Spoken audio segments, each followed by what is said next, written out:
Philippe rencontra Nathanaël et lui dit, nous avons trouvé celui de qui Moïse a écrit dans la loi et dont les prophètes ont parlé. Jésus de Nazareth, fils de Joseph. Nathanaël lui dit, peut-il venir de Nazareth quelque chose de bon? Je veux actualiser. Peut-il venir vers Gotia là-bas en philo quelque chose de bon? Philippe lui répondit, viens et vois. Vous comprenez? Aujourd'hui, l'évangélisation n'est plus les explications.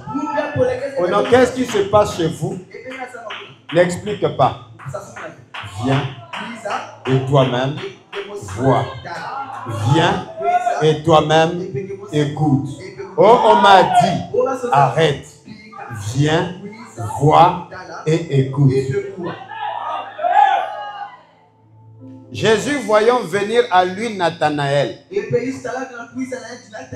dit de lui, voici vraiment un Israélite dans lequel il n'y a point de fraude. D'où me connais-tu? Lui dit Nathanaël. Jésus lui répondit, avant que Philippe t'appelât, quand tu étais sous le figuier, je t'avais vu. Nathanaël répondit et lui dit, Rabbi ou Rabouni, tu es le Fils de Dieu, tu es le roi d'Israël. Jésus lui répondit, parce que je t'ai dit que je t'ai vu sous le figuier, tu crois, tu verras des plus grandes choses que celles-ci. Amen. C'est-à-dire, quand frère Branham prenait cette écriture, c'est pour attirer l'attention du ministère du Fils de l'homme, qui était la parole de connaissance ou le discernement de l'esprit, ce que nous appelons Mbikululu. Mais le Seigneur n'a pas bloqué l'ascension, la révélation suprême avec la parole de connaissance. Et c'est là où certains sont morts.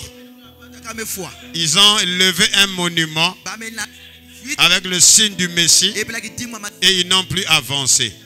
Mais le Seigneur a dit à Nathanaël, parce que tu as vu un prophète qui tourne le dos à la salle et discerner les pensées de cœur, et là tu crois, il lui dit, reste là, tu verras de plus grandes choses que celles-ci. C'est pour vous montrer, il y a de plus grandes choses qui sont promis après William Marion Branham. Ton amen me dérange. C'est la Bible. Alléluia. Il y a des choses qui viennent après le discernement des pensées, et ce sont des choses plus grandes que celles-ci. Les choses celles-ci, c'était Bambikululu. Mais Jésus a dit, mais reste là. Alléluia. Tu verras des choses plus grandes. Alors Jésus, dis-nous, quelles sont ces choses plus grandes que le discernement des pensées?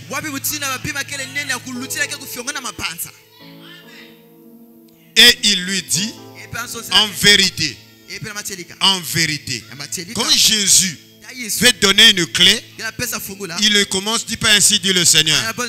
Il dit en vérité et en vérité. Alléluia. Parce que la vérité, c'est l'aménie. Makedika. Celui qui voudrait être prospère dans le pays, il ne sera pas le Dieu de la vérité, qui est l'aménie, l'amen. Donc en vérité, vous verrez désormais le ciel ouvert et les anges de Dieu monter et descendre sur le Fils de l'homme. Les choses plus grandes qui sont au-delà du discernement des pensées, c'est l'intervention angélique.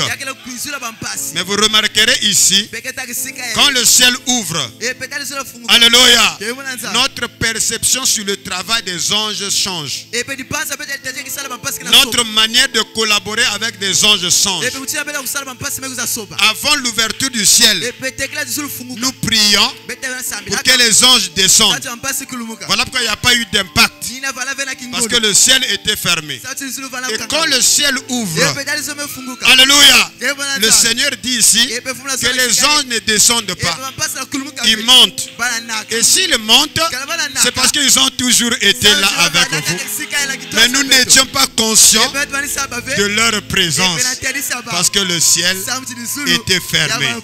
Et ce soir, je déclare, en tant qu'envoyé de Yah, je déclare le ciel ouvert dans ta vie, dans le nom de Jésus-Christ.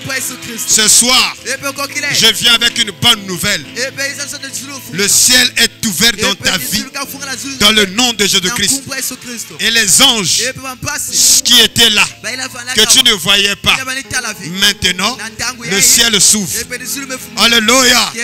Comme Géasi, qui avait été toujours sous la protection des chars de feu, des montagnes de feu, mais qui était en train de chercher des protections, des armées physiques. Et il s'est agité quand il a vu l'armée syrienne. Et il s'est agité. Mais son pasteur, son prophète était calme. Parce que le Seigneur, quand il faisait des apparitions, il lui disait restez tranquille et sachez que je suis Dieu. Alléluia. Élisée était calme. Parce que Élisée avait un ciel ouvert. Il voyait l'armée des cieux, les anges, les chars de feu. Il savait que les Syriens n'ont pas de fait sur eux, sur lui. Je déclare ce soir, les Syriens, tes adversaires, tes ennemis sont sans effet. Personne ne te touchera. Ta manière de dire Amen me dérange. Je dis bien, personne ne portera atteinte à ta vie parce que tu es protégé par des anges, par des armées plus puissantes que l'armée de Donald Trump. Et Géasi s'agitait. Frère Branham me dit, Élisée avait fait quelque chose. Et quand il a fait quelque chose, les yeux d'Élisée a regardé certainement les yeux de Géasi. Alléluia. Pendant que je prêche là, les yeux des gens vont s'ouvrir. Les écailles vont tomber. Ceux-là qui ne voyaient pas, vous allez commencer à voir. Ceux-là qui ne comprenaient pas, vous allez commencer à comprendre. Parce que je suis en train de faire quelque chose. Et quand Élisée a fait quelque chose, Géasi, qui avait peur, il regarde comme ça. Alléluia. Il a eu la même foi avec son pasteur. Ceux qui sont avec nous sont en plus grand nombre que l'armée syrienne. Ceux-là que Géasi a vu, ce n'est pas les prières qui les ont fait descendre. Cette armée-là a toujours été là. La bonne nouvelle de l'ouverture des cieux, quand les cieux s'ouvrent, tu deviens conscient que tu n'as jamais été seul. Ils ont été toujours là. Même quand tu es né. Alléluia. Oh non, Tumpa. Oh non, asphyxie. Oh non, MPC. Oh non, l'enfant va mourir. Tu ne sais pas qu'est-ce qui s'est passé. Et ça a disparu. Et les mamans n'ont pas compris. Même ceux-là qui massent, ils n'ont pas compris. C'était ces êtres-là. Ils ont été toujours là. Ils n'ont pas attendu que tu crois le message. Alléluia. Non, non, non, non. Ils n'ont pas attendu que tu crois au midi. Non, non, non. Parce que tu as été aimé avant que tu ne naquisses. C'est la raison pour laquelle, quand le ciel s'ouvre, l'écriture devient claire. C'est la raison pour laquelle je ne vous prêche pas ce soir pour vous amener au ciel. Non. Je vous prêche, c'est pour vous ramener au ciel. Tu n'as pas bien compris. Je ne prêche pas pour vous amener au ciel. Parce qu'on amène quelqu'un à un endroit où il n'a jamais été. Mais je suis ici. Mon message, c'est pour vous ramener au ciel. Parce que vous avez toujours été au ciel. Vous voyez? Votre ciel commence à s'ouvrir. Et tu comprends que tu ne luttes pas pour aller au ciel. Non. Alléluia. Tu es envoyé pour faire des expériences afin de repartir au ciel. Est-ce que quelqu'un peut acclamer le Seigneur?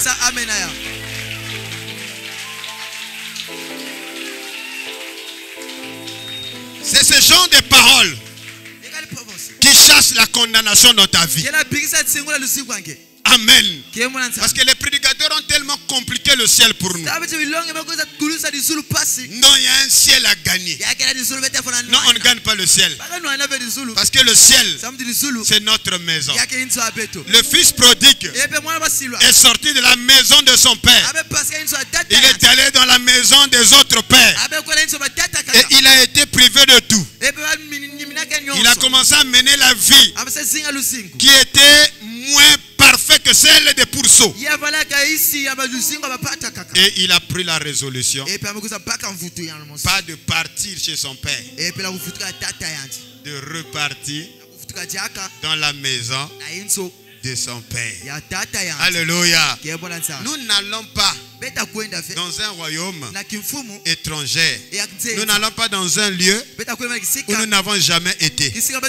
Non, monsieur. Nous repartons d'où nous étions. Alors que le Seigneur, dans sa prière sacerdotale, a dit: redonne-moi la gloire. J'aime les mots. Parce que quand le ciel est ouvert, on devient précis et même exigeant dans le mot. Il n'a pas dit donne-moi. Quelqu'un dit alléluia. Quand ton ciel s'ouvre, même ta manière de prier devient précis. Tu ne demandes pas pour que Dieu te donne. Seigneur, redonne-moi ce que j'avais auprès de toi avant la création du monde. Si c'est la guérison, Seigneur, redonne-moi l'état parfait de santé que j'avais auprès de toi avant la création du monde. Est-ce que quelqu'un dit amen à cela? Quelqu'un dit amen à cela? Si c'est la richesse, ne dis pas Seigneur, donne-moi la richesse. Dis redonne-moi. Jésus a dit redonne-moi la gloire que j'avais auprès de toi avant. Alléluia. J'aime une citation de Frère Branham qui dit ceci, que ce n'est pas la sémence qui a fait de vous que vous naissiez de nouveau. Ce n'est pas par la nouvelle naissance que vous êtes devenu la sémence. Non, non, non. Vous étiez toujours la sémence. Voilà pourquoi vous êtes né de nouveau. Seigneur, redonne-moi la gloire que j'avais auprès de toi avant la fondation du monde. Alors, ces paroles doivent pousser la révolte des vrais fils de Dieu. Quand tu vois l'état de ta vie aujourd'hui, et quand tu lèves les yeux vers le ciel et tu vois ce que tu étais, en ce moment-là, tu commences à redemander pour dire à ton Père, redonne-moi. À partir de maintenant, cesse de demander. Quand te redonne, ne dites plus Seigneur, donne-moi. Vous comprenez? Redonne-moi.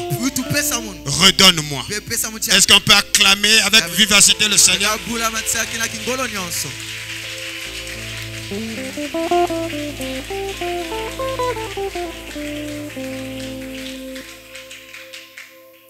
Les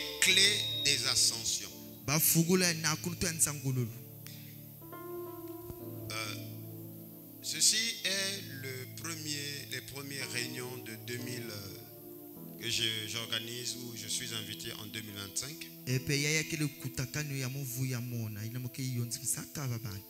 Pourquoi? Parce que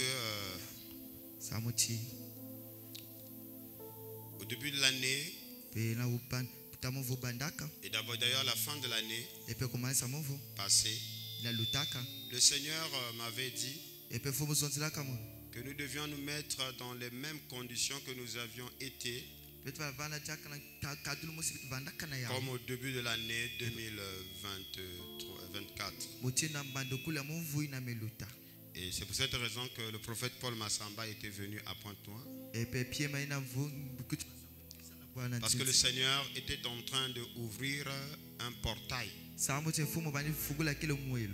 pour inaugurer une nouvelle saison. Et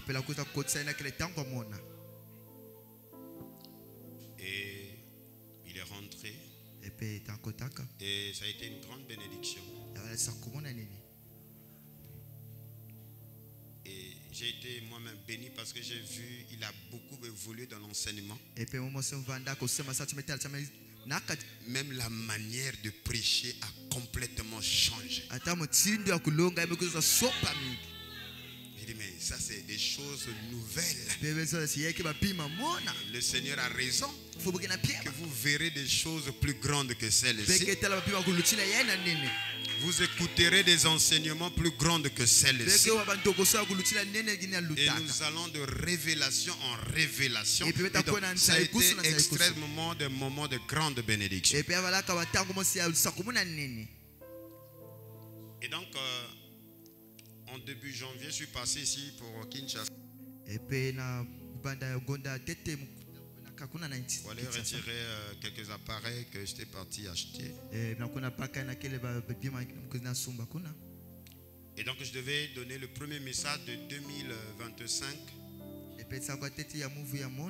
le dimanche 5 décembre et janvier 2025. Et comme j'étais rentré le samedi, j'étais tout fatigué. J'avais le message que je devais prêcher, mais je n'avais pas la bonne disposition. Parce que le problème n'est pas simplement prêcher, mais quel est l'impact que la prédication produit. Nous sommes fatigués des discours des humains. Un seul mot de sa part suffit pour que tout rentre en ordre. Et donc le samedi là, je savais que le dimanche je ne vais pas prêcher. Et le dimanche matin, parce que nous prions dans une salle, et donc c'est près de 200 000 par séance. Alors on m'appelait, non pasteur, il y a réunion, tout ça. Mais je sentais que ce n'était pas le beau moment. Mais s'il n'y a pas culte aussi, c'est de l'argent perdu. Mais je ne vais pas aussi faire quelque chose qui risque de modifier la destinée de toute une année. Dès qu'il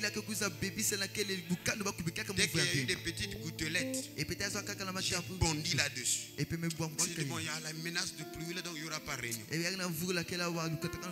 Parce que vous savez, quand tu es trop entouré de Géasi, ils ne voient pas parfois aussi au début.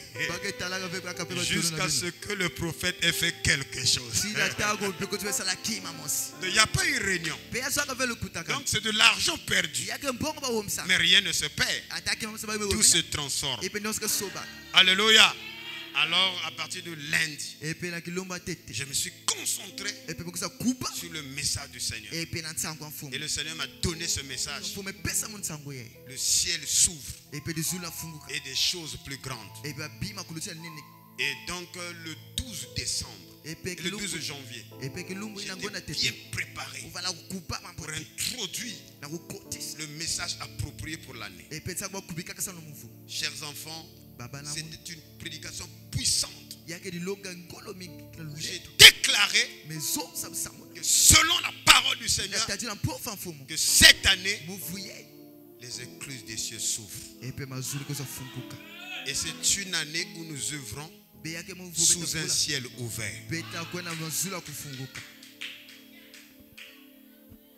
Et la nuit quand je dors, le Seigneur m'a envoyé des prophétesses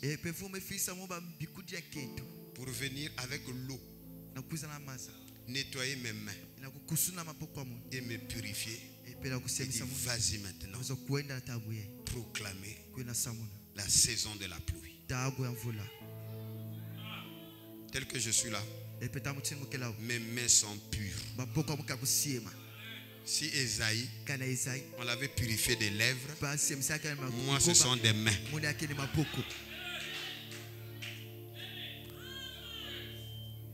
Le lundi 13,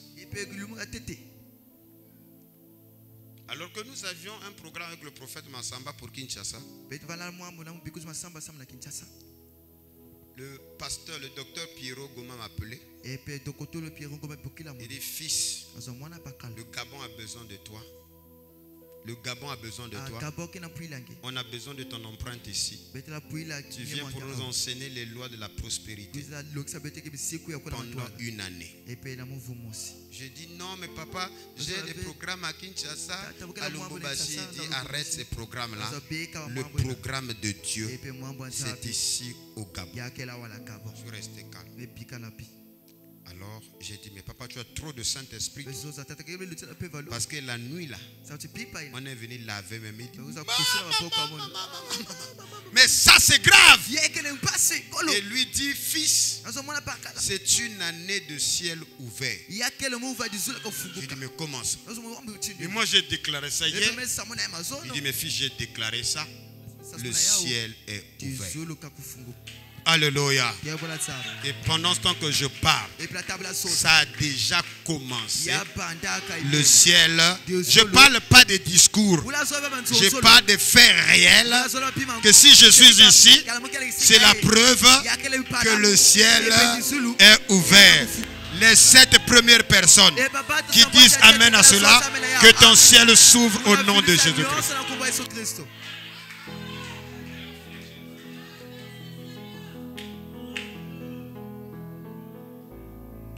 Voilà pourquoi j'enseigne les clés des ascensions. Lorsque l'on parle des clés spirituelles, c'est l'ensemble des principes, des lois et des codes pour ouvrir des portes d'accès vers des horizons imperceptibles par la vue humaine. Parce que quand tu as accès, quand tu as les clés, tu as des codes pour ouvrir des portes. Amen. Pour posséder des portes. Voilà pourquoi la promesse qui a été donnée à Abraham et à sa progéniture, ta postérité possédera les portes de tes ennemis. Quand on dit les portes, ce sont des frontières. Vous êtes avec moi? Donc ce sont des lieux stratégiques tels que le beach. C'est une porte. Vous êtes avec moi? C'est la raison pour laquelle tu ne peux pas traverser le beach sans qu'on te donne le cachet pour rentrer au Congo-Brazzaville. Parce que le beach, c'est une porte d'entrée. Et la promesse d'Abraham à sa progéniture, c'est que ta progéniture va posséder les portes de ses ennemis. Oh, tu ne peux pas posséder les portes de tes ennemis si au préalable tu ne les as pas vaincus. Est-ce que vous êtes avec moi? Alors, je ne force pas, je parle des clés. Donc, les clés, quand tu les as, ça te donne accès d'ouvrir. C'est la raison pour laquelle, pour accéder à la guérison, il faut avoir les clés de la guérison. Pour accéder au salut, il faut avoir les clés du salut. Pour accéder à l'élévation, il faut avoir les clés de l'élévation. Pour accéder à l'ascension, il faut avoir les clés de l'ascension. Pour accéder à la grandeur, tu dois avoir des clés. Et s'il n'y avait pas de clés, alors tout le monde allait être grand. Tout le monde allait être riche. Tout le monde allait être élevé. Mais comme ça n'arrive pas à tout le monde, ça veut dire qu'il y a des clés. Et il y a des codes. Et qu'il y a des principes. Et nous sommes ici. C'est pour vous donner les clés. Et Jésus-Christ, le Seigneur, avait fait une reproche aux pharisiens. Il dit, malheur à vous pharisiens, c'est parce que, alléluia, vous ne voulez pas rentrer dans le royaume. Et vous ne voulez pas que ceux-là aussi rentrent. Et vous les avez cachés les clés du royaume. Donc même le royaume, pour y rentrer, il faut des clés. Amen. Est-ce que je peux avancer? Maintenant, ce qui parle de l'ascension. L'ascension, c'est le processus d'éveil et d'évolution de la conscience vers des dimensions supérieures. Et cela implique une transformation intérieure qui amène à une connexion plus profonde avec l'univers, avec le divin et avec son propre soi supérieur. Donc pour être dans une saison de l'ascension, il faudrait que tu passes par une transformation, mais une transformation intérieure qui t'amène à te connecter profondément avec les lois de l'univers, avec le divin qui est Dieu, et avec soi-même. C'est la raison pour laquelle le Seigneur a regardé Nathanaël. Rien que par le discernement des pensées, Nathanaël a été agité. Il dit, mais c'est ça que nous attendions. Il a même appelé que tu es le rabbi et que tu es le roi d'Israël. Jésus a dit non, Nathanaël, ne te bloque pas là. Il y a des choses plus grandes que ça. Et l'apôtre Paul nous a rendu témoignage que ce sont des choses que l'œil n'a jamais vues, que l'oreille n'a jamais entendues, des choses qui ne sont jamais montées dans les imaginations des humains. Ce que je suis en train de proclamer ici, c'est que dans la saison de l'ascension, Dieu va accomplir au milieu de nous. Dieu va prendre des frères, des sœurs. Il ne va pas les prendre ailleurs. Il va les sélectionner parmi nous, ceux-là qui croient. D'ailleurs, les 3 premières personnes qui sont en harmonie avec moi, il s'agit de toi. Reçois ton ascension. Ce sont des choses où quand ça arrive, tu es étonné. C'est vrai que j'avais jeûné. C'est vrai que j'avais prié. Je savais que ça allait arriver. Mais ça, ce qui m'arrive, ça, je n'avais pas demandé ça. Ce n'était même pas monté dans mon imagination. Parce que le Saint-Esprit, en dépit de ce que nous prions, il y a le Saint-Esprit qui prie aussi à notre place. Et il est dit que le Saint-Esprit intercède à des soupirs inexprimables. Donc il y a que tu n'as pas fait, mais c'est le Saint-Esprit qui les a fait à ta place. Et donc des choses que même dans les rêves tu n'as pas rêvé, mais dans là où nous rentrons là, mon frère, ne soyez pas étonné que même toi-même tu es surpris des choses qui t'arrivent. Même ta chère épouse sera surprise. Mais qu'est-ce qui t'arrive, mon chéri? C'est la saison de l'ascension. Des choses que l'œil n'a jamais vues, que l'oreille n'a jamais entendues, des choses que l'homme n'a jamais pensées. Dieu le manifeste. J'avance. Donc, des choses qui arrivent, c'est l'ouverture des écluses des cieux. Le ciel doit s'ouvrir afin que le couloir avec le monde angélique soit établi. Et c'est ce qui introduit la dimension christique, c'est-à-dire la dimension mystique de la foi. Amen. La dimension des bimangu. Vous comprenez ce que je dis là? C'est-à-dire ce n'est plus des cultes ordinaires. Quand vous ne sentez pas que vous êtes conduit, il n'y aura pas culte. Parce que nous ne voulons pas nous rassembler ici et que Dieu n'est pas là. Il faut rentrer dans la dimension des bimangu. Parce que nous voulons venir nous rassembler ici. Parce que Dieu a un mot à nous dire. Parce qu'on peut beaucoup parler, ça peut ne pas arriver. Mais le centenier romain avait dit, Seigneur, un seul mot de ta part. J'aimerais que quelqu'un dise cela ce soir. Seigneur, je suis ici. Pendant que tu es en train de parler, dis-moi un seul mot. Tout rentrera en ordre. Un seul mot. Même la mort va devenir la vie. Alléluia. Dieu va changer la mort en la vie. Un seul mot de sa part. Un seul mot de sa part. Les ténèbres deviendront jour. Quand Dieu parle, tout change. Oh Dieu des esprits des prophètes, dis-nous un mot. Ce dont nous avons besoin, c'est ce que tu dis. Il s'agit ici de l'ouverture du ciel. Et en hébreu, lorsqu'on parle du ciel, le mot qui apparaît 420 fois est une combinaison parfois des cieux. Et l'expression hébraïque c'est Shamaïm. Voilà que vous appelez Yahvé Shama.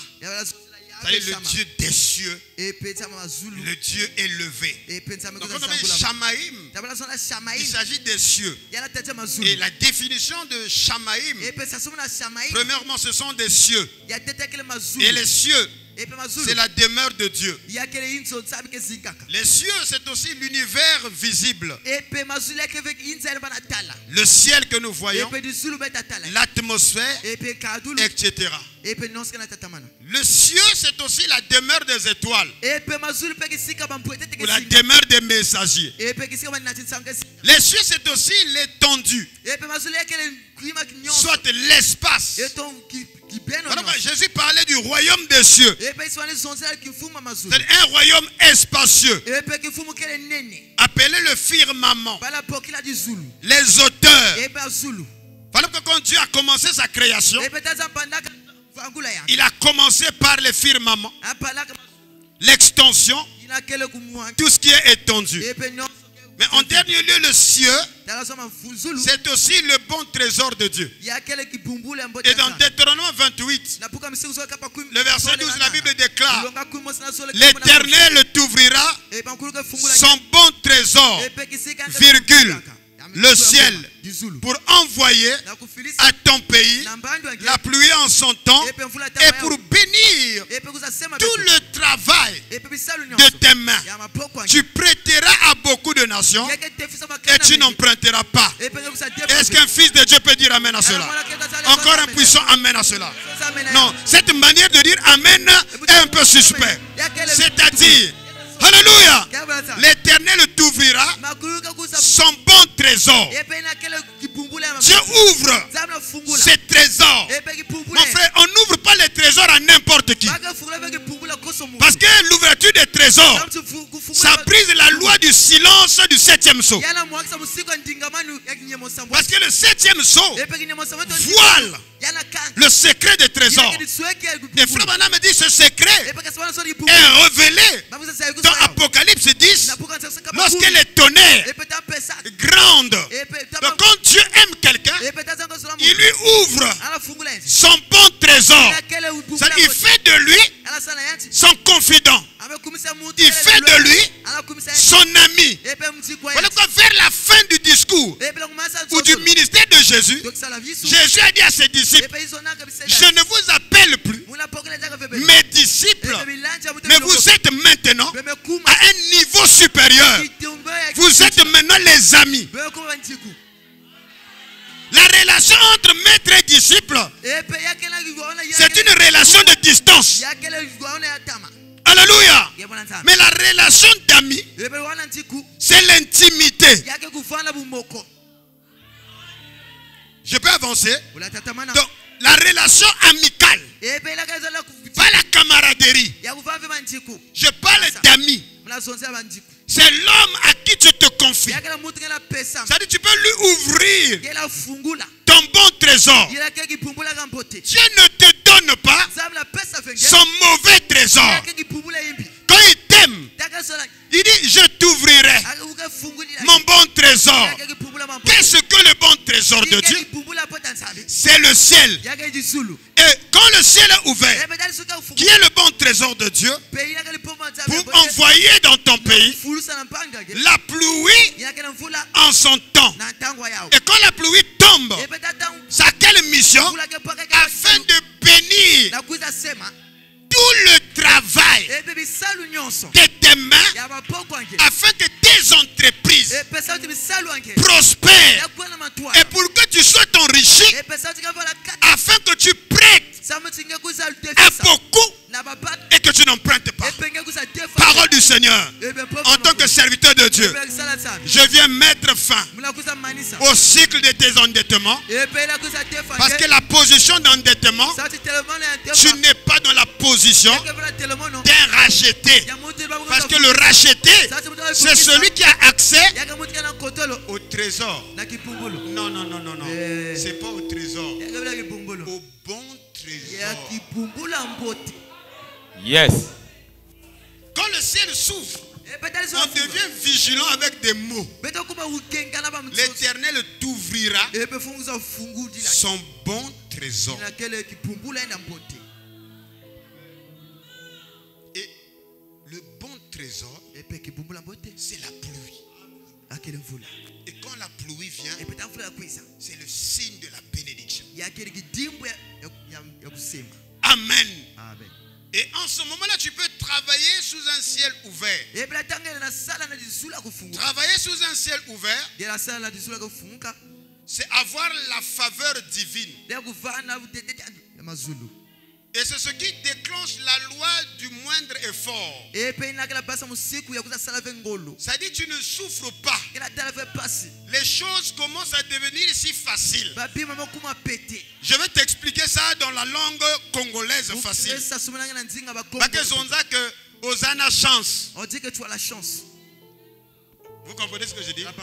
Ça dit tu commences à constater que ta vie rentre dans un cycle de chance. Et cette chance-là se manifeste par des rencontres. C'est-à-dire, moto a croisé yo, je te fais confiance. Est-ce que je peux te faire confiance? Mais je crois que je te fais confiance. Ceci arrive lorsque ton ciel est ouvert. Parce que quand le ciel est ouvert, ça déclenche la loi du moindre effort. Quelqu'un dit amen à cela? Les trois premières personnes qui disent amen à cela, vous recevez la grâce de la loi du moindre effort.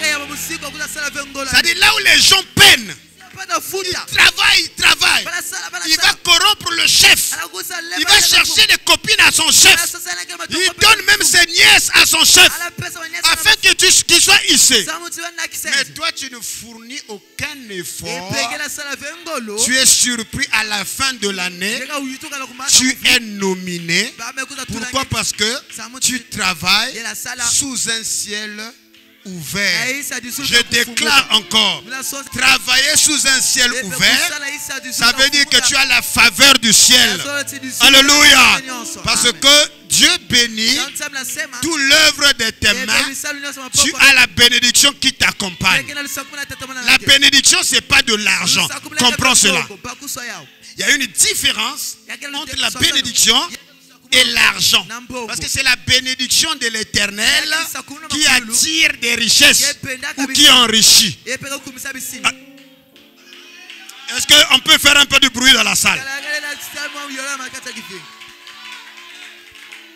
Parce qu'il y a des gens qui disent, est-ce que ce que le docteur King dit là, est-ce que c'est pour nous autres? J'ai une bonne nouvelle pour toi. Joseph, dans la maison de Potiphar, la Bible dit, et la bénédiction de l'Éternel était avec lui, alors qu'il n'était pas un homme libre, il était toujours un esclave, un serviteur. Même étant un esclave, la bénédiction de l'Éternel était avec lui, de telle sorte quand il est rentré en contact avec Potiphar, Potiphar a senti que ce garçon-là a la bénédiction de l'Éternel. Donc, je veux te dire, tel que tu es là, je vois en toi la bénédiction de l'Éternel.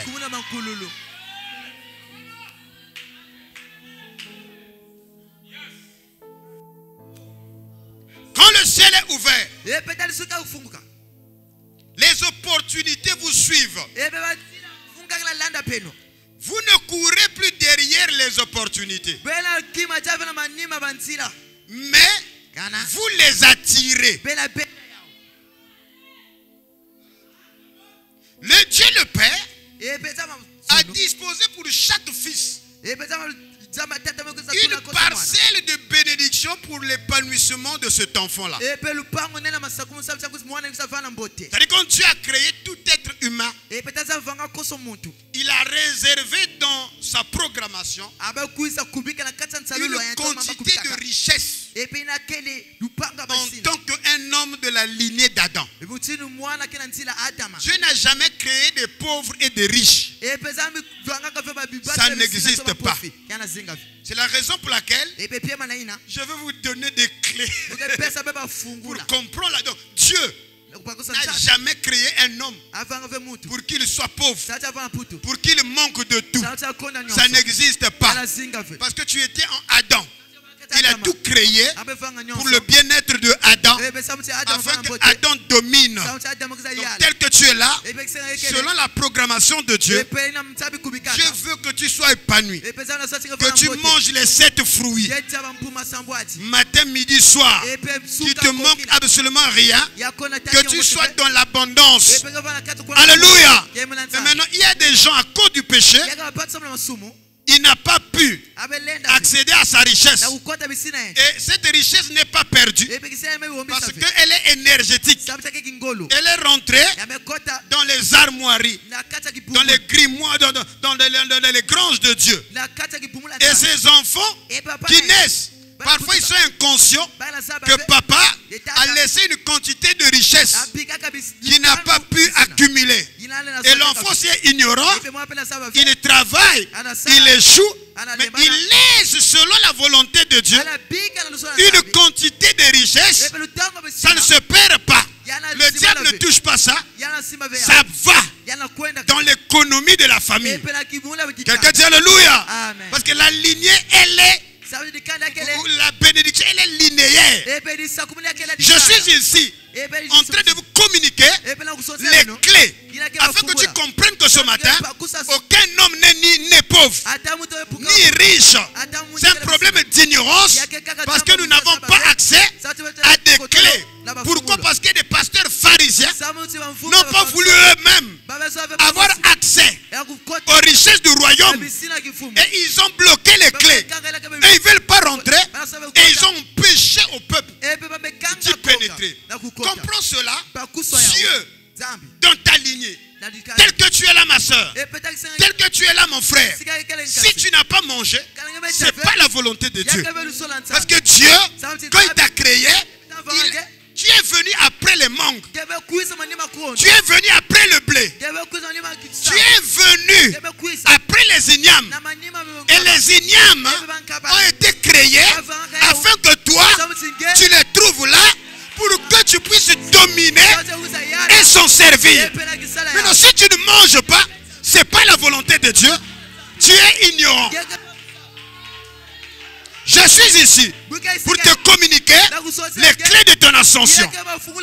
Parce que Paul dit dans Galates, aussi longtemps que l'héritier est encore un enfant, je dis qu'il ne diffère à un esclave. Donc tu peux être un héritier, maître de toutes choses, mais tu vis comme un esclave.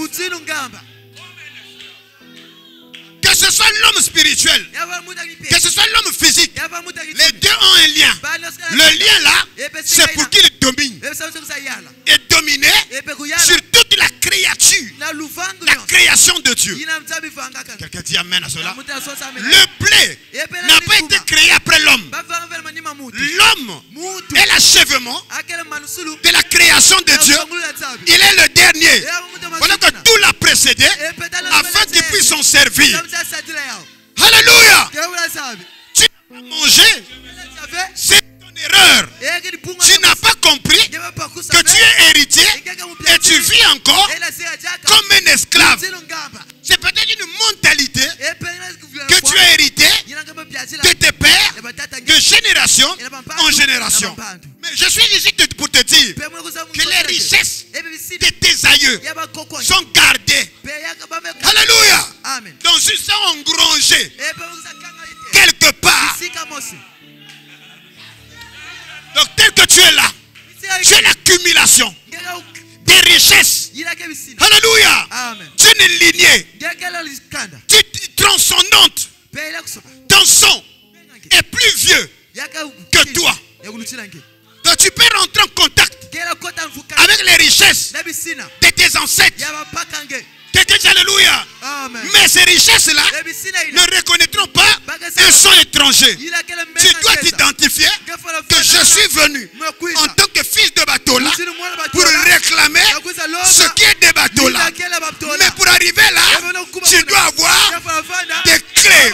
Et je suis ici pour te montrer comment cette technologie fonctionne. Est-ce qu'on peut pousser le cri de joie vers le Seigneur?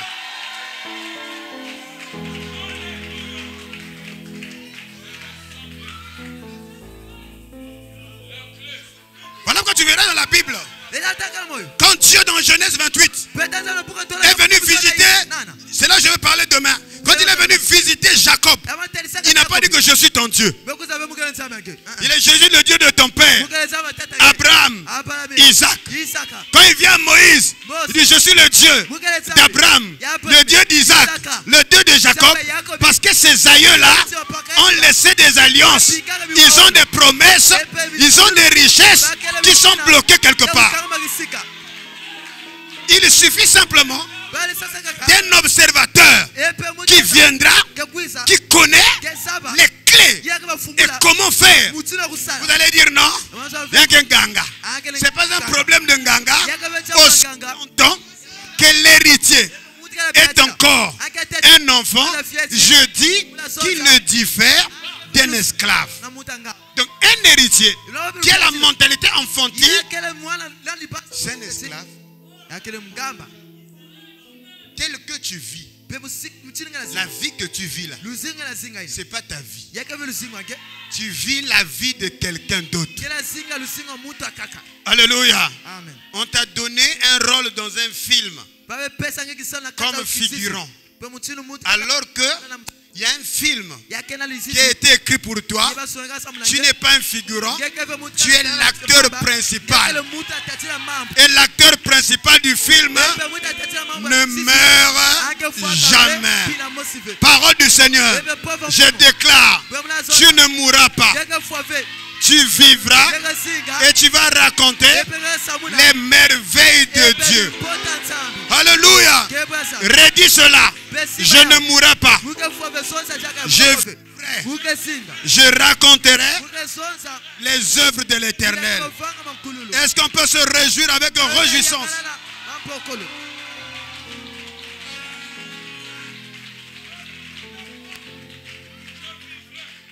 Alléluia. Alléluia. Oh pasteur, je n'ai pas mangé. Qui t'a interdit de manger? Parce que le blé, le manioc, le pain, l'arachide a été créé avant toi, afin que quand tu es venu, que tu viennes de trouver, tu t'en sers. Alors vous commencez à voir cela, non? Alléluia. Oh, je me sens bien. J'ai envie de courir. Les mots me manquent. Ce sont des clés qui s'ouvrent. Voyez comment le ciel s'ouvre. Amen. Alléluia. Quand le ciel s'ouvre, c'est là que tu te rends compte que les anges qui gardaient ta guérison ne sont pas au ciel. Ils étaient toujours là parce que la guérison ou la maladie n'est pas normale. Parce que Dieu ne t'a jamais vu comme étant un homme malade. Tu es un fils glorieux. Jésus a demandé des choses qu'il avait déjà. Il a dit, Seigneur, redonne-moi la gloire que j'avais auprès de toi avant la fondation du monde. Je vais vous expliquer comment ces choses-là fonctionnent. Mais comprenez que lorsque le ciel est ouvert, ça déclenche la loi du moindre effort. Amen. Ta famille, il n'y a aucune famille pauvre sur la terre. C'est l'ignorance qui a plongé les familles sur terre. La famille sur terre. Et tu es né dans cette famille. La seule chose qu'on t'a parlé, c'est l'ignorance en fait de tes aïeux qu'on t'a communiqué. Mais on ne t'a pas montré la richesse, la gloire, selon la préscience de Dieu, que Dieu a affecté à chaque famille, à chaque homme. Et cela nécessite simplement un bon observateur de cette lignée-là. Voilà pourquoi il faut maintenant cesser de courir après des richesses.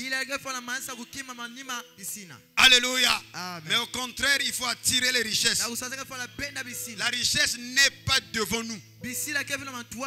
Elle est derrière nous. Elle nous suit derrière. Quelqu'un dit Alléluia. Dans Matthieu 6, le verset 32, pasteur vient lire ici.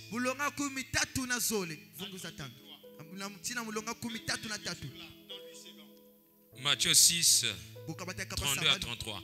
Car toutes ces choses, ce sont les païens qui les recherchent. Votre Père Céleste sait que vous en avez besoin. Cherchez. Alléluia. Les païens recherchent ces choses. Amen. Mais il dit que le Père Céleste, il sait que nous en avons besoin.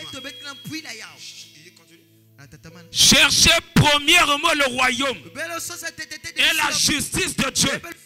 Et toutes ces choses vous seront données par-dessus. Ce n'est pas interdit. Et nous ne sommes pas des païens. La vraie traduction dit que ce sont les païens qui courent après. Et comme ils courent après, ils sont prêts à tout pour en avoir. S'il faut verser le sang humain, ils sont prêts à tout pour en avoir. S'il faut aller dans l'inceste, dans la polygamie, il court après. Viens lire une autre traduction. La traduction parole de vie. Que dit l'Écriture? En effet, les gens qui ne connaissent pas Dieu cherchent tout cela sans arrêt. Vous comprenez? Les tracasseries des païens. Quand quelqu'un n'a pas Dieu, il lutte. Amen. Mais la clé aujourd'hui, c'est que tu n'as pas à courir après. C'est la richesse qui va te localiser. J'arrive. Parce que tu n'es pas un païen. La Bible, le semeur. Toutes ces choses, les païens sont préoccupent sans cesse.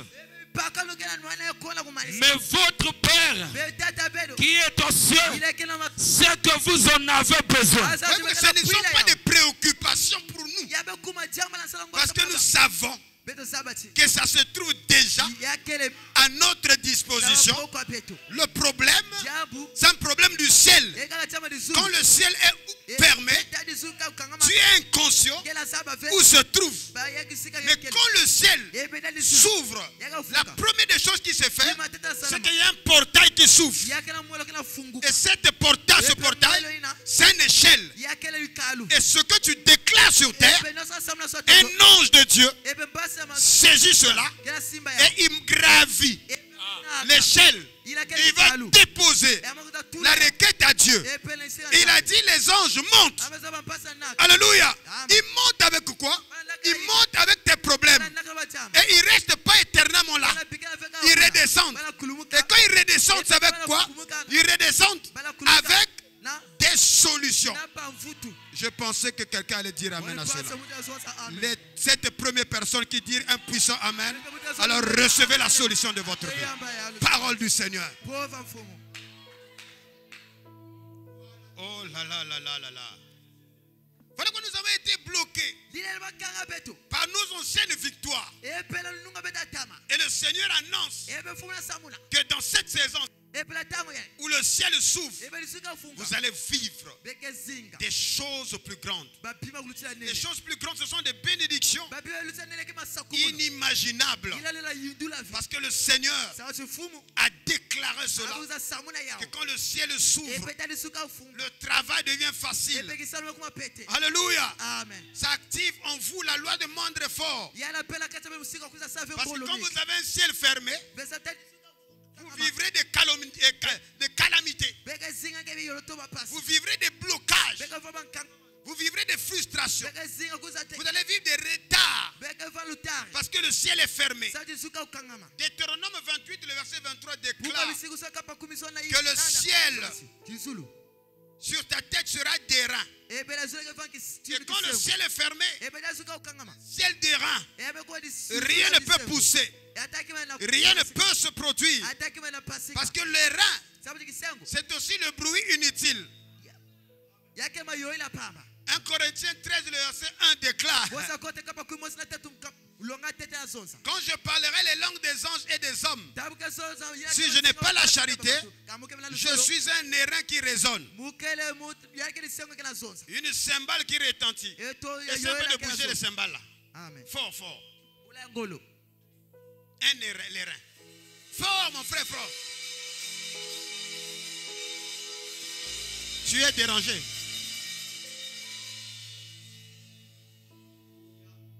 Donc quand ton ciel est fermé, tu pries beaucoup, tu déranges les anges. Parce que tes prières, c'est de l'airain, le bruit inutile. On ne comprend pas ce que tu veux. On ne comprend pas ce que tu cherches. On ne comprend pas ce que tu demandes. Les anges fuient. Au lieu que les anges se rapprochent de toi, les anges fuient parce que tu fais tellement du bruit comme un airain. Quand le ciel est fermé, tu fournis les efforts, mais tu reçois moins.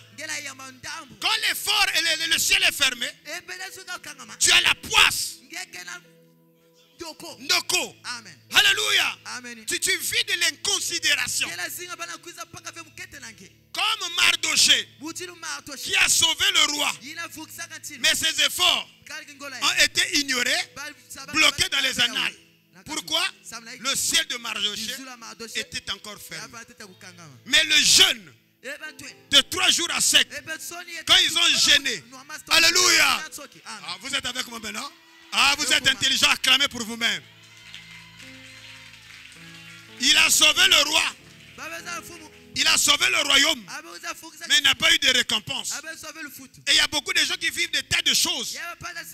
Il travaille dur dans la société. Il fait des choses. Il est présent. Il est modèle. Mais on l'ignore. Ces choses-là arrivent, c'est parce que vous travaillez sous un ciel fermé. Alléluia. Et parfois, il y a des petits ndoki qui allument des feux obscurs. Comme les comment ça s'appelle là? L'ennemi de Mardoché. Aman.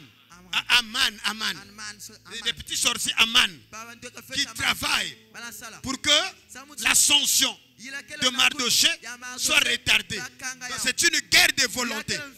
C'est une guerre de positionnement. Est-ce que j'ai votre attention? Il y a quelqu'un qui est là. Parce que c'est une guerre. Alléluia. La Bible dit qu'il y a une guerre dans le ciel. Il y a une guerre des ascensions.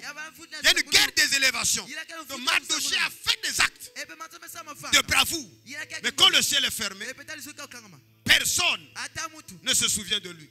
C'est jusqu'à ce que toute la nation a jeûné. Et le ciel s'est ouvert.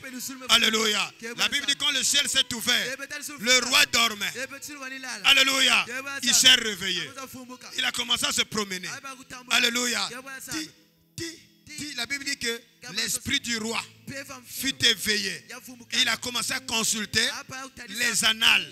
Au moment où il était en train de feuilleter, il est tombé sur l'évangile selon Mardoché. Je déclare en tant que serviteur de Dieu, ceci est la saison. Alléluia. Où ton dossier qui était bloqué, en tant que serviteur de Dieu, je proclame au nom de Jésus-Christ l'ouverture des écluses des cieux. Je te donne ton ascension au nom de Jésus-Christ. Je te donne ton élévation. Si tu le veux, dans le nom de Jésus-Christ.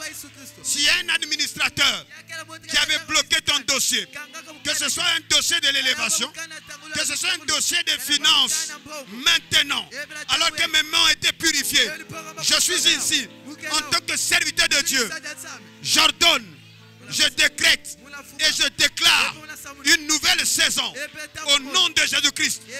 Je déclare ici, à partir de Peniel Tabernacle, des choses plus grandes vont maintenant commencer. Quelles sont les choses plus grandes? Dieu, créateur, le Dieu de Mardoché, va prendre des chefs de service, des banques, il va les placer directeurs de la banque. Reçois cela au nom de Jésus-Christ. Parole du Seigneur. Alléluia. En tant que serviteur de Dieu, je descends plus bas. Toi qui es chauffeur de taxi, Dieu va changer ta situation. Ce taxi va te revenir au nom de Jésus-Christ. Amen. Tout ce qui était bloqué dans cette saison d'ascension se débloque dans le puissant et merveilleux nom de Jésus-Christ. Reçois cela. Alléluia. Tu n'es pas né pour souffrir. Avant que tu ne sois né, l'argent, l'or, le travail, le blé, la nourriture, les viandes, tu les avais déjà placés.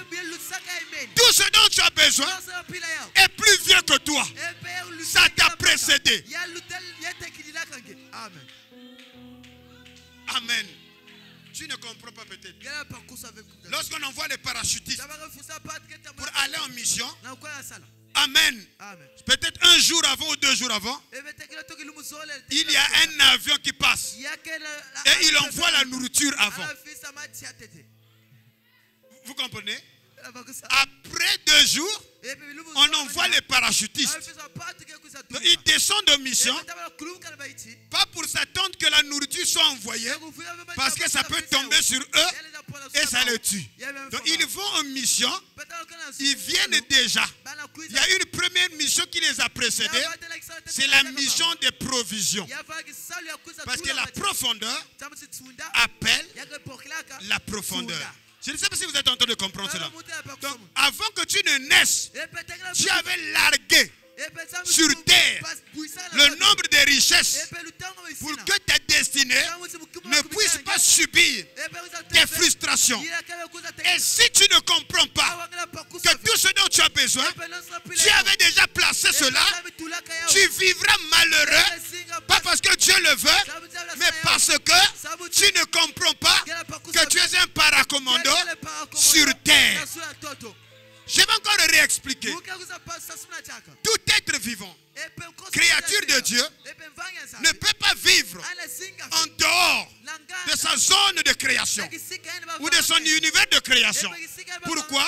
C'est parce que lorsque vous détachez la créature de son univers de création, c'est cela la mort. Voilà pourquoi le poisson, Dieu pour créer le poisson, il a collaboré avec l'eau. Il a dit, l'eau, est-ce que tu peux me donner des poissons? Et le poisson n'est pas créé en dehors des eaux. Il est créé dans l'eau. Parce qu'il vit dans l'eau. Tuer un poisson, c'est de l'éloigner seulement de l'eau. J'avance. Parce qu'il est tiré de l'eau. Et quand vous le détachez de l'eau, son royaume c'est l'eau. Tu le détaches de l'eau, le poisson meurt. Maintenant, pour créer les arbres, la semence, Dieu a collaboré avec la terre. Il dit, est-ce que la terre, tu peux me produire des fruits, des arbres, etc. Et les arbres poussent. Maintenant, quand vous coupez l'arbre de son royaume, il meurt. Voilà pourquoi Frère Branham dit que nous vivons parce qu'il y a des morts. Dans la mort, c'est détacher une créature de son univers de création, qui est son royaume. Maintenant, l'homme n'est pas créé à partir de la terre. Il est formé à partir de la terre, mais il est créé à partir d'un être céleste qui est Dieu. Et cet homme est créé à l'image et à la ressemblance de Dieu.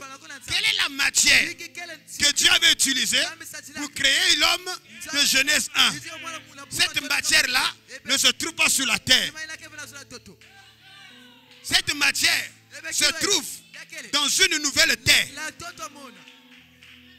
Maintenant, quand l'homme, on le détache de sa zone, son univers de création, qui est Dieu, l'homme meurt. Maintenant, remarquez, il y a possibilité pour que le poisson puisse vivre en dehors de son univers primordial, c'est-à-dire la mer ou les eaux. L'homme a réfléchi, il faut créer une ambassade, appeler les aquariums. Et on prend l'eau, on amène dans l'aquarium et on forme des petits arbres pour créer un environnement. Et on prend le poisson, on le met et le poisson est trompé. Il pense qu'il vit dans l'eau. Or, il a été transporté vers un environnement appelé une ambassade. Et il peut continuer à vivre. Alléluia.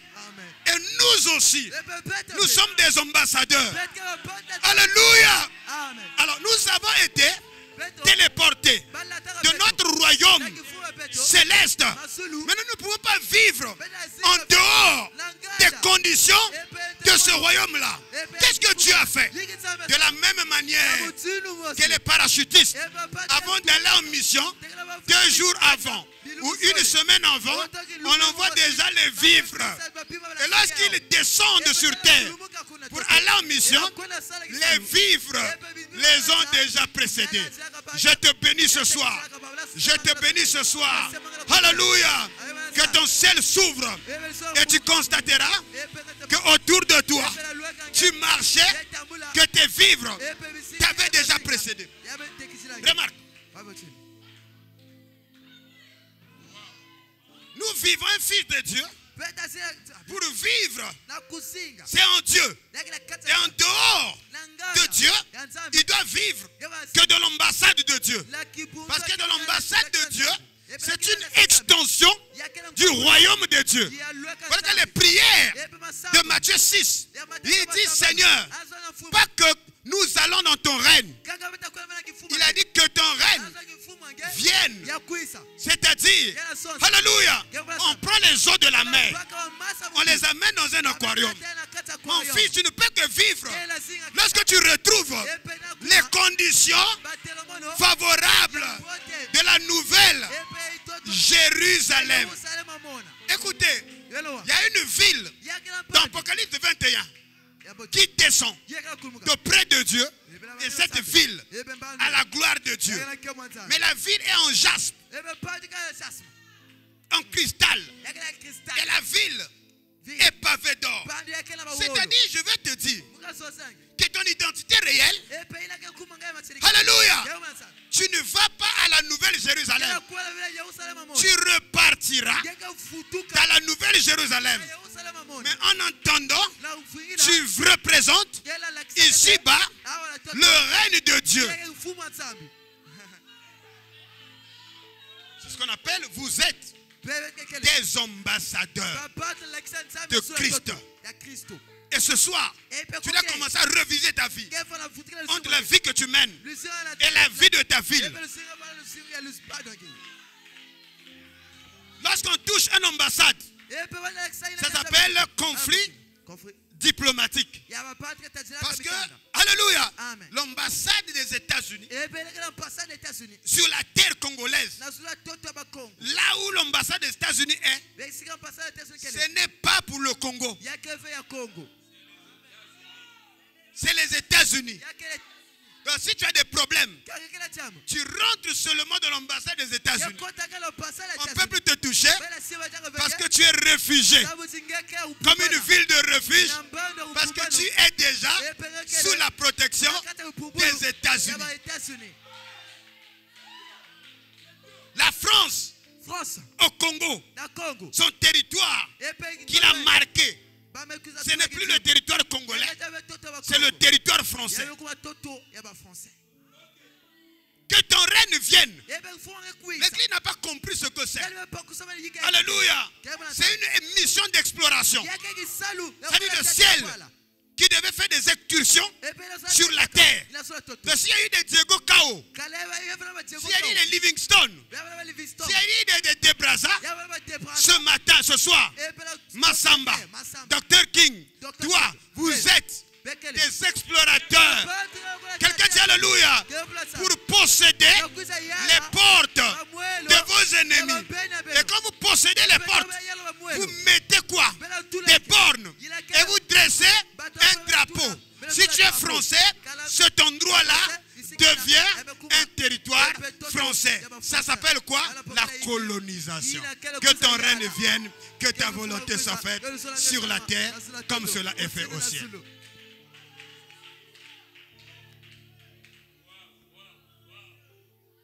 Oh, il y a des choses à dire. Oh, je ne sais pas comment arrêter. Alléluia.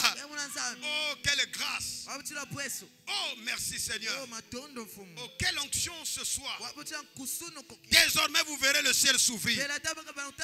Les anges de Dieu monter et descendre sur le Fils de l'homme. Les anges ont été toujours là.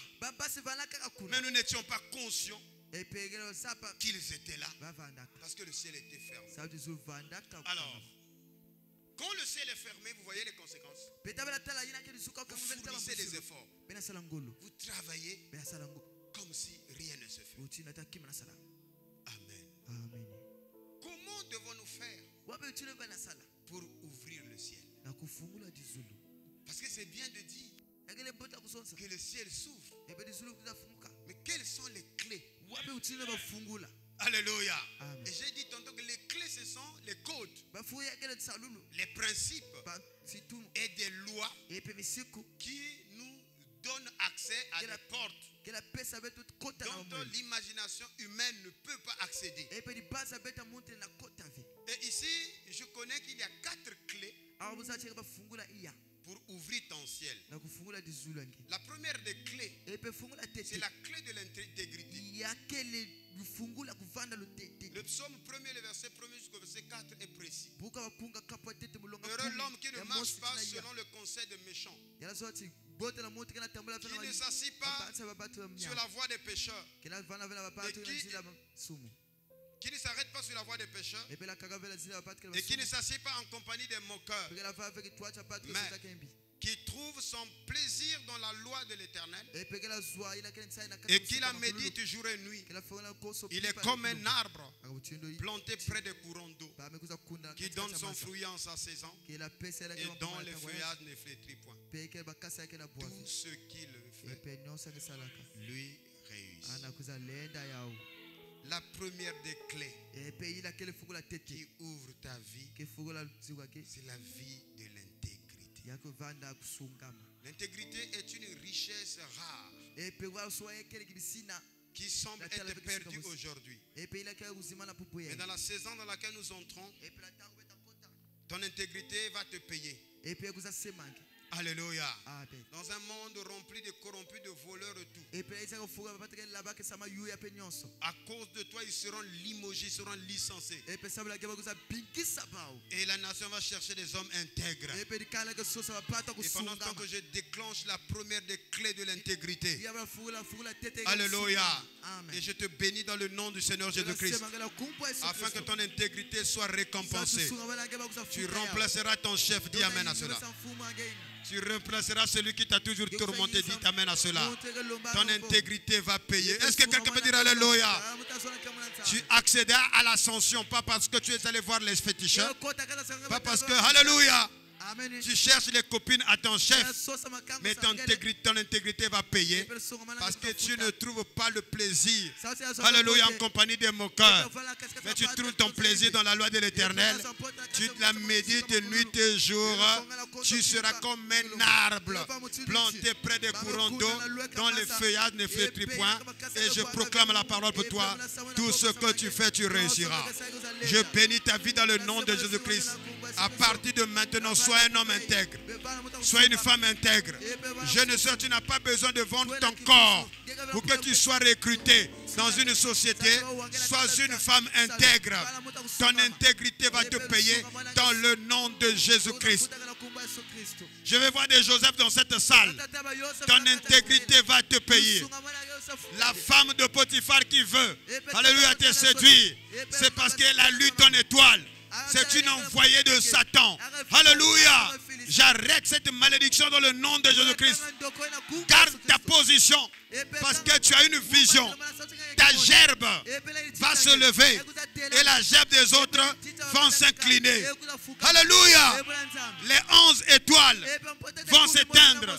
Mais ton étoile à toi va briller parce que tu es destiné à sauver ta famille. Oh, toi, ta manière de me dire Amen me dérange. Dis un puissant Amen. Parce que Amen veut dire que cela soit ainsi. C'est par les Amen que tu reçois la parole de Dieu. C'est par les Amen que tu attires la bénédiction vers toi. C'est par les Amen que tes anges se rapprochent de toi. C'est par les Amen que ton intégrité commence à être valorisée.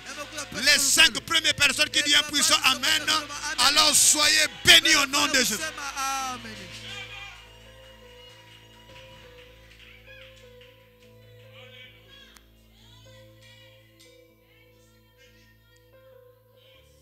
La deuxième clé qui ouvre le ciel, c'est la clé de la prière. Jacques chapitre 5, le verset 17 à 18, je paraphrase. Élie était un homme de même nature que vous. Il priait avec instance pour qu'il ne plût point.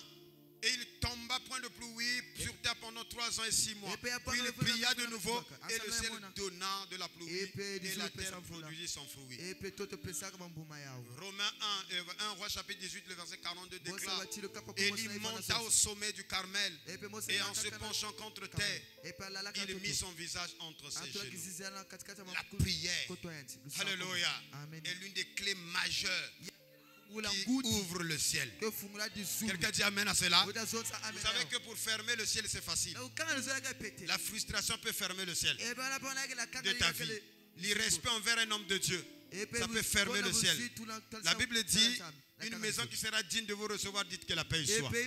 Et il dit que si vous rentrez dans une maison et que les gens ne vous reçoivent pas, c'est leur propre maison. Ils ne t'ont pas bien reçu. Alors tu sors là, tu secoues la poussière de la terre. Ce qui arrivera, le ciel sera fermé. Fermer le ciel, c'est facile. Et il n'a pas jeûné, il n'a pas prié pour fermer le ciel. Il a seulement dit: ainsi dit ma parole. Ces jours-ci, il n'y aura ni rosée ni pluie, sinon à ma parole. Et le ciel était fermé pendant 3 ans et demi. Mais pour ouvrir le ciel, même lui-même, il a peiné. Il est resté à genoux, en train de prier, en train de prier, en train de prier, en train de prier. Alléluia. Voilà pourquoi un chrétien être un homme de prière.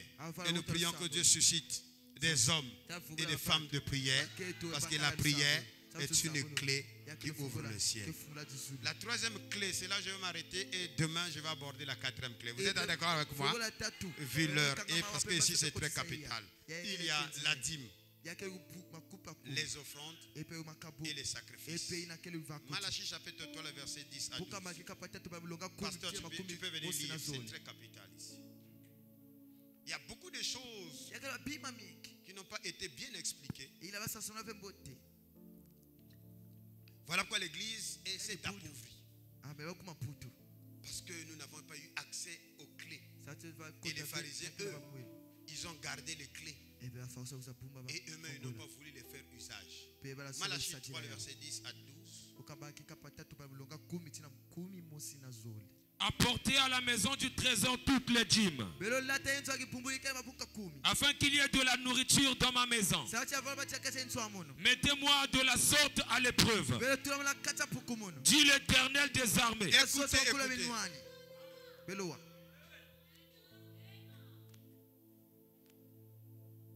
Ici, il y a une clé qui nous lie avec la dîme. Dieu ne se révèle pas ici en tant que Jéhovah Jireh. Il se révèle ici en tant que le Dieu de guerre, l'Éternel des armées. Il y a quel rapport entre la dîme et la guerre? Il aurait dû dire ainsi dit Jéhovah Jireh, parce qu'il devait pourvoir. Mais dit ainsi dit l'Éternel des armées. Nous allons creuser profondément. Parce que quand le ciel est ouvert, nous avons la sensibilité des mots. Tu continues. Et vous verrez si je n'ouvre pas pour vous les écluses des cieux. Si je ne réponds pas sur vous la bénédiction d'abondance. Écoutez, nous les pasteurs, nous avons toujours répété, si je ne réponds pas pour vous les bénédictions en abondance. Non. Parce qu'il y a une large différence entre la bénédiction et les bénédictions. Là aussi, c'est une clé. Je vais creuser là-dessus. La dîme n'active pas les bénédictions, mais elle active la bénédiction. Alors, qu'est-ce que c'est la bénédiction? Point d'interrogation. Tu peux continuer. Pour vous, je menacerai celui qui dévore. Et il ne vous détruira pas les fruits de la terre. Et la vigne ne sera pas stérile dans vos campagnes. Dis Jéhovah Jireh. Dis Jéhovah Jireh. Non. Dis l'Éternel des armées. C'est le guerrier là.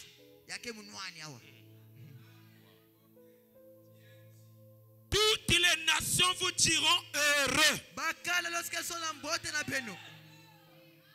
car vous serez un pays de délices.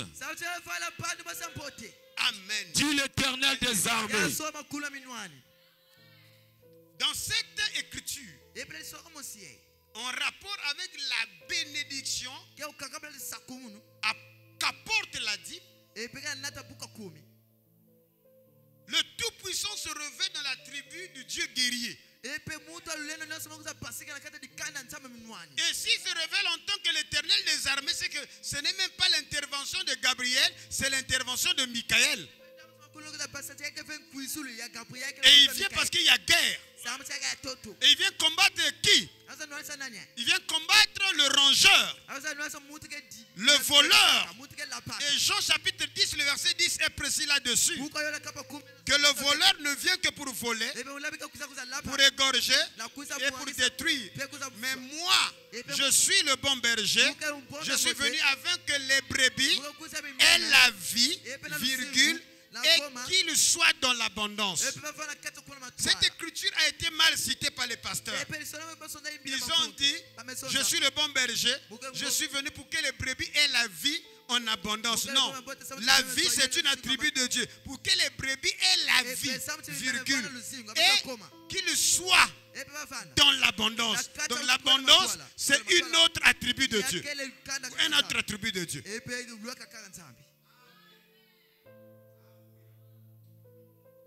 La dîme ici déclenche en quelque sorte 3 bénédictions ou 5 bénédictions. Premièrement, la dîme active l'attribut protecteur de Dieu en tant que l'Éternel des armées et non Jéhovah Jireh. Parce que c'est par la loi de la dîme, suivez, que Dieu devient protecteur. Tu n'as pas besoin de faire des épouvanteaux. Parce Parce que s'il y a un rongeur, c'est qu'il existe. Et le rongeur là ne craint pas Gabriel. Il craint Michael. Et la dîme, alléluia, fais intervenir Michael dans tes entreprises afin que l'Éternel devienne le guerrier.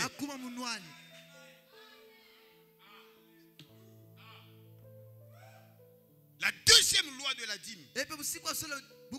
La dîme active l'ouverture des écluses des cieux. C'est-à-dire le bon trésor de Dieu. Parce qu'il est dit, et vous verrez si je n'ouvre pour vous les écluses des cieux. C'est ce qui nous amène à croire que la bénédiction est d'essence divine. Donc c'est anormal qu'un fils de Dieu vive dans la précarité. C'est pas possible. C'est pas ta vie. On te fait jouer un rôle dans un film qui n'est pas ton film. Va chercher ton CD à toi. Va chercher le script. Revérifie. C'est pas ton film. On s'est trompé. Alléluia. Amen. Tu joues un rôle d'un figurant. Tu n'es pas figurant dans le film. Tu es l'acteur principal. Amen. 3. La dîme active le déversement de la bénédiction en abondance. Deutéronome 28, le verset 8 déclare: l'Éternel ordonnera à la bénédiction d'être avec toi dans tes greniers et dans toutes tes entreprises. Il te bénira dans le pays que l'Éternel ton Dieu te donne. Donc il y a un ordre qui est donné à la bénédiction. Donc la dîme active non les bénédictions, mais la bénédiction. Parce qu'il y a une différence entre les bénédictions et la bénédiction. Parce que la bénédiction est une alliance. Un homme qui a la bénédiction est une personne qui est sous alliance. Il porte l'empreinte divine et l'univers reconnaît la marque ou le sceau de la bénédiction qui est sur cet homme. Comme Caïn a été marqué par Dieu et protégé par Dieu. Et quiconque touche Caïn, il sera vengé 7 fois. Pourquoi Dieu a protégé Caïn? Parce que si Caïn meurt, le monde ne va pas évoluer. Parce que le côté scientifique était caché dans les gènes de Caïn. Et Dieu l'a protégé. Quelqu'un dit Amen à cela. Donc, un homme béni a une empreinte. Et l'univers reconnaît l'empreinte. Et les gens qui ont des yeux, ils voient que tu as la bénédiction, tu as une étoile, tu as une alliance. Comme Joseph, il te prend sous son aile. Reste à ma côté. Et dès que tu es là, tout commence à fleurir. Parce que tu as la bénédiction. Et la dîme active la loi de la bénédiction. Pourquoi je parle de la bénédiction? Parce qu'il y a des bénédictions.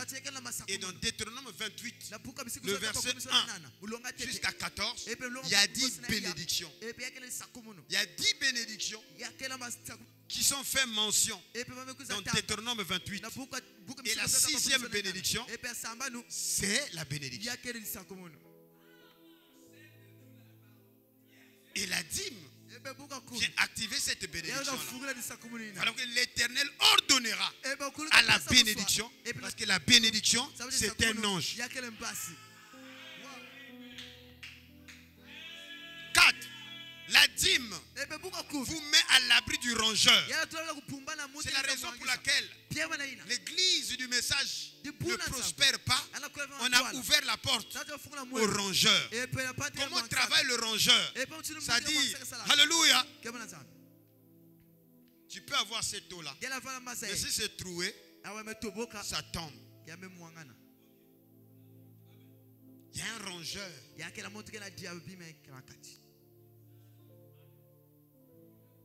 Tu sèmes, tu dors, le rongeur vient il enlève tout.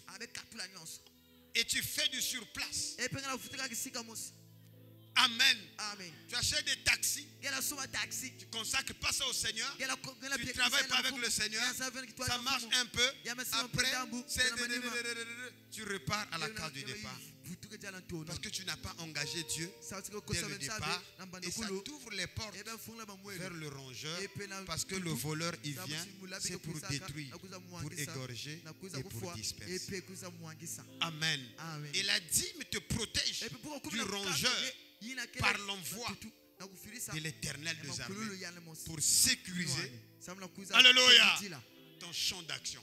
C'est la raison pour laquelle dans le pays comme l'Irak, dans les pays comme l'Afghanistan, dans le pays là où règne le terrorisme, les sociétés américaines et françaises et autres qui ont des marchés là-bas, ils sont obligés d'envoyer des marines ou des sociétés, des mercenaires. Pour faire quoi? Pour protéger l'héritage et ainsi le personnel. Pour que le rongeur ne vienne pas. Donc la dîme te met à l'abri, bien sûr, du rongeur. Et cinquièmement, la dîme renouvelle l'alliance de la supériorité et te maintient dans le pays de délices. Afin que tu vives la gloire de Dieu et les bénédictions de Dieu. Afin que le monde sache que tu es béni de l'Éternel. Demain, je vais commencer par la 4e loi qui concerne la connexion avec le pluie. Parce que des choses plus grandes arrivent. Au-delà de la parole de connaissance, c'est le ciel qui s'ouvre. Et quand le ciel s'ouvre, la première des choses que vous voyez, alléluia, c'est qu'il y a un portail que Dieu crée et une communication entre les humains et le divin. Et par la suite, il y a le service des anges. Et le problème, c'est que l'Église n'a pas été préparée à collaborer avec le monde angélique. Mais l'Église est prête à connaître même la 36e chambre des démons. Mais l'activation ou la manifestation des anges, dès que tu parles de ça, il dit ça c'est encore quoi? Et la télé nous a rendus idiots. On nous a montré des anges avec des longs cheveux, des yeux bleus, des anges très beaux, avec des ailes. Je vous salue, plein de grâce. Alors que parfois, les anges qui doivent te visiter, on n'est pas encore prêt spirituellement à les affronter. Parce que dans le livre d'Ézéchiel et dans le livre de l'Apocalypse, il y a des êtres magnifiques. Donc tu vas voir un homme, alléluia, un être qui a la tête d'un aigle. Rends-toi compte que tu vois cet homme-là. Tu vas reculer. Au nom de Jésus-Christ.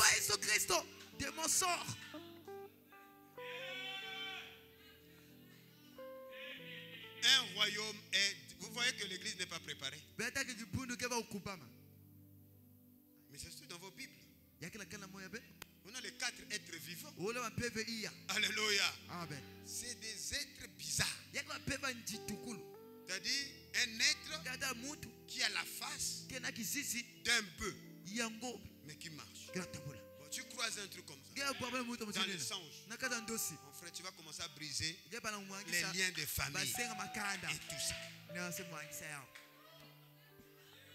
Alors que c'est le bœuf qui t'amène la richesse de la terre. Mais comme tu n'as pas été préparé, tu n'as pas les clés, tu chasses la visitation divine. Quelqu'un dit amen à cela. Est-ce qu'il y a la joie dans la salle? Tu fais la vision là. Non, pasteur, j'ai vu un homme, mais de l'autre côté, il était un lion. Oh nom de Jésus, arrière de moi Satan.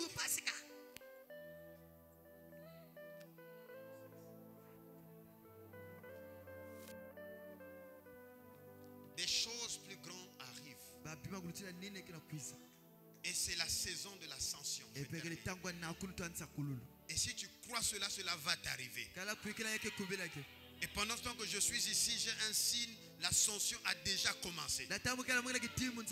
Aujourd'hui, 7 février 2025, en tant que serviteur de Dieu, mon onction ou un joint à l'onction du prophète Massamba Paul, je déclare et je décrète une saison nouvelle. Seigneur Dieu des prophètes, souffle sur nous, Seigneur, un souffle nouveau. Souffle, Seigneur, sur nous, un souffle nouveau. Alléluia. Qu'un vent nouveau, Seigneur, souffle dans la ville de Pointe-Noire de Brazzaville. Alléluia. En tant que serviteur de Dieu, Seigneur, qu'une nouvelle vague, qu'une nouvelle onction, qu'un nouveau vin, alléluia, qu'une nouvelle dimension commence, qu'une nouvelle foi commence, Seigneur, qu'une nouvelle révélation commence, Seigneur. Je prie, Seigneur, que tu suscites une génération enflammée, une génération consciente qui ont compris que Dieu a largué avant leur naissance de la provision. Mon cœur est en train de saigner et je m'inquiète sur la nouvelle génération qui se lève. Je vois des gens sans ambition qui même pour aller prêcher à Kinshasa, ils ne savent pas comment ça se passe. Je vois des jeunes gens qui ont perdu la foi, qui ont perdu l'assurance, qui ont perdu les ailes, qui ne savent plus sur quel pied danser. Mais je suis ici avec la bonne nouvelle pour te dire que ceci est une nouvelle saison. C'est une saison du ciel qui s'ouvre. Et les anges ne descendent pas. Les anges sont toujours là. Et Dieu ouvre tes yeux pour rentrer en contact avec la richesse qui t'a été destinée. La richesse t'a précédé. C'est une loi divine. Tout ce que tu as besoin t'avait déjà précédé. Et le Seigneur a été précis là-dessus. Ce sont les païens qui courent après ces choses. Mais votre Père qui est dans les cieux, il sait que vous en avez besoin. Et maintenant tu fais cette prière. Seigneur, ne tarde pas. Ne tarde pas dans l'accomplissement de ta promesse. Habakkuk a déclaré, c'est une prophétie qui est gravée sur ma pierre. Elle court vers son terme. Elle court vers son terme. La prophétie, elle est temporelle. Elle n'est pas éternelle. Tes souffrances ne sont pas éternelles. Tes difficultés sont temporaires. Je parle. Je parle. Je parle. J'arrête ta souffrance. J'arrête la saison des pleurs. Dans ta ville à toi. Dans la ville d'où tu viens. La nouvelle Jérusalem. L'agneau. Il essuie tes larmes. Personne ne pleure. Je t'interdis de pleurer. Réclame que Dieu te redonne la richesse que tu avais lorsque tu étais à tes côtés. Alléluia. Tu as été détaché des eaux et tu as été mis dans l'aquarium. Tu dois dire au Seigneur, crée autour de moi un environnement comparable à l'environnement du royaume dans lequel je viens, Seigneur. Je refuse de vivre dans la bassesse. Je refuse de descendre en bas. Je refuse de vivre en servitude. Je refuse, Seigneur. Ça doit changer. Et ça doit changer. Alléluia. Je brise les liens de ta famille. Les malédictions de la famille. Les malédictions des maladies héréditaires. Les malédictions de pauvreté. Les malédictions de la poisse. De la malchance. Je brise cela dans le nom de Jésus-Christ. Je te replace dans ton héritage en tant que prince de la maison et du royaume des cieux. Le fils prodigue est sorti hors de la maison de son père, privé de tout. Un jour, il a pris la résolution. Ce soir, quelqu'un va prendre la résolution. Seigneur, je préfère repartir chez moi, dans la maison de mon père. Même si j'ai perdu la position de fils, je préfère être un mercenaire. Mais au moment où le fils revenait, il se trompait. Le père ne peut pas te considérer comme un mercenaire. Il y a des gens qui ont perdu la joie de vivre. Il y a des gens qui ont perdu. À l'église, ils sont un peu de joie. Mais quand ils rentrent à la maison, c'est des blessures. Ce soir, je change ta situation. Alléluia. Je suis oint pour guérir ceux qui ont des cœurs brisés. Pour guérir les blessures intérieures de ta vie. Sois guéri au nom de Jésus-Christ. Reviens de la maison de ton père. Pas en tant que mercenaire. Quel que soit l'état de ta vie. Quel que soit le péché qui te lie. Quelle que soit la pauvreté. Quelle que soit la maladie. Quelles que soient tes situations. Reviens de la maison de ton père.